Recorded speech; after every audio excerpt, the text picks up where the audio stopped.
Hi guys, so today I am here with my 36-week pregnancy update. I did make it past my 36th week and I have now successfully entered my 37th week. So now it is time to try to get this baby out of me. Just kidding. I did have a doctor's appointment last week and I'm going to now be starting going to the doctor every week. So you guys will be hearing all about my appointments and stuff. But yeah, I guess I will just get into it. So as per usual, the beginning of my week was pretty uneventful. It's really always towards the end of the week that things start happening, I guess. Like today's Monday and I'm feeling pretty good, but I'm sure by Friday I will be struggling to survive. One of the things that I was experiencing is like poor circulation, like especially in my legs. Not that my legs have necessarily been going to sleep, but it's like that feeling before they go to sleep, like they just start feeling all weird and tingly. So I've been getting that a lot. I tried to film a makeup tutorial the other day with my legs hanging down and that was just really super duper uncomfortable for me. I did experience having a bloody nose and feeling really lightheaded, so they weren't like at the same time. I woke up and I blew my nose and it was bloody, and I've never had like an actual bloody nose before. It's been like if I blow my nose it'll be a little bit bloody, but it's not like, I don't know, I've never actually had like a running like crazy bloody nose. And then also that same day I was taking a shower and I just felt like I was going to pass out like immediately, so I just like squatted down in the shower and sat there for a minute. I did have an IBS attack. If you don't know, I have IBS, which is irritable bowel syndrome. This whole time I've been pregnant, I really haven't had any issues as far as that. I feel like my pregnancy has almost made it a little bit better for me. It has been a little bit more manageable. Like I've been able to eat a lot more variety of things in combinations of things that I wasn't necessarily able to do before I was pregnant. Hopefully that'll continue after I'm pregnant. I woke up at around 3 in the morning or something like that. And just had like really bad stomach cramping. I knew it wasn't related to the baby. If you've ever had IBS pain or anything like that, like you can tell the difference between different types of pain. Let me say, it's extremely painful. It feels very different from like Braxton Hicks. Obviously I don't know if it feels different from like labor pain. A lot of bowel movements around that same time, and I just kind of felt gross, like felt really nauseous and didn't want to eat anything for not very much for the next like 2 days or so. Probably around like Thursday I was feeling pretty much back to normal, but I mean just basically like the usual symptoms and stuff. She was still moving around, she was still like acting how she normally does, so I wasn't worried about her. It was mainly just me suffering and in pain, and I think it just made it worse being pregnant because I feel like my stomach kind of like clenches up, and not like in a Braxton Hicks kind of way, but like the fact that she's in there just kind of made it a lot more uncomfortable. So that was the thing. On Friday, I was having a really heavy belly. Like my stomach felt like it weighed as much weight as I've gained throughout this whole pregnancy. It was just really heavy and I felt like it was like stretching and pulling on my back. I have noticed that I've had a theme of having like Braxton Hicks on Saturdays for some reason. Of course, nothing came out of it. One thing too that I want to say, I haven't really talked too much about like her movements in my pregnancy updates. I think I did say that her movements have definitely gotten like, it turned into more like rolling type things, and her like dragging her arm or like kind of pressing her arm like up against the side of my belly, or like her kind of stretching out.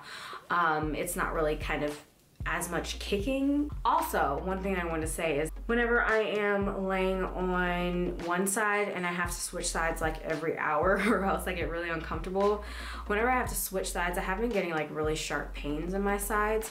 I think it's just because she's gotten really big and I think she's like laying on a nerve, or she's just kind of like all of her weight is going to one side very rapidly and it's just really uncomfortable for me. Again, all of these things are just related to me, not necessarily her, but she's good. She's very active. I have noticed too, she's been doing this like, I mean, it's been happening for a while, but she's been doing this like shaking thing. Like sometimes my belly will just like shake, like vibrate for some odd reason. I don't know what she's doing in there. I looked it up and a lot of people said that they've experienced that too. It's just really weird. That was pretty much it as far as like symptoms and stuff that went on. I guess I'll tell you guys about my doctor's appointment. So this doctor's appointment, I met with the last doctor that is not my doctor. I know her because her kids went to the daycare that I used to work at. I had my Group B strep test, which is a little swab that they do, and they just swab your vagina and your butthole. So they did that and it wasn't really, I don't know, it wasn't really that big of a deal to me. I mean, already down there anyway, so why not? I did get weighed, obviously, and I gained 2 pounds, I think. I think in my last appointment I was 135, and at this one I was like 137, 138 or something like that. So I gained 2 pounds, which I was glad that it wasn't like 5 like I did last time. And she measured my belly, said everything was perfect. My blood pressure was good. We did the cervical check. And let me just say, it was probably the most uncomfortable I've been like just in that whole situation. I've had pap smears, I've had my cervix checked before when I went to like the emergency room. They checked me again another time I think like twice at my doctor's office, and it was never really that bad. Like, it was uncomfortable, but it wasn't really that bad. I don't know if it's like because she's so low, and I did experience, I think a week ago, I don't know if I talked about it in a pregnancy update, but I did have like really sharp pains that felt like they were coming from my cervix. So I don't know if it's like really sensitive, just very tender right now or what. But basically, I mean, when they do a cervix check, they basically like shove their fingers up in your vagina and have to kind of dig around. That's like the best way that I can describe it, because that's what it feels like. It feels like they're digging around. And I saw somebody describe it as like, it felt like they were trying to like feel for my kidneys. Hopefully it'll get better, because I'm gonna have to do it every week. Basically, they're checking to see if I am dilated or if I am effaced or anything like that at all. She said that I am a fingertip dilated, and she said that my cervix is so squishy. I think part of why it might have been so painful too is that I think it's still really high up. I think your cervix is supposed to get lower. Correct me if I'm wrong. Like as you get more dilated. But I mean, dilation doesn't really have anything to do with when you're going to go into labor, because you can be 1 centimeter dilated and go into labor, or 4 centimeters and not go into labor. So it's kind of just whenever the baby wants to come, it'll come. So after I had my doctor's appointment, so after she left the office, she did tell me that I would probably be spotting afterwards. All the doctors have told me that, like after I had cervical checks and stuff, and I never did.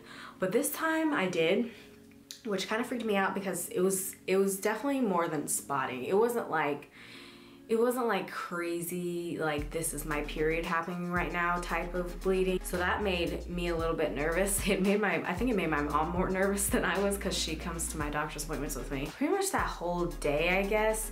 Like I said, it wasn't too much, so I wasn't too worried about it. I did experience some like cramping too afterwards, which I know I looked up and it said that it was normal, just to make sure that you monitor the baby and make sure, you know, she's acting normal and everything like that. And she was totally fine. Obviously, you know, just put on a panty liner, deal with it. It wasn't anything crazy. And then it did it turned into like brown discharge, like probably by the next morning and like by the next day. So I wasn't really worried about it, as long as I looked it up and it said like as long as it was slowing down, or as long as it was like getting brown and kind of going away, then it wasn't really anything to worry about. I did get my hair done for my labor and stuff like that, so that's what's going on here. I need to fix the ends of them because they're looking a little bit ratchet right now. Hope you guys enjoyed this video. Let me know what you think of it down below, and let me know any other videos you guys would like to see. So I will see you guys in my next video, hopefully, and yeah, love you.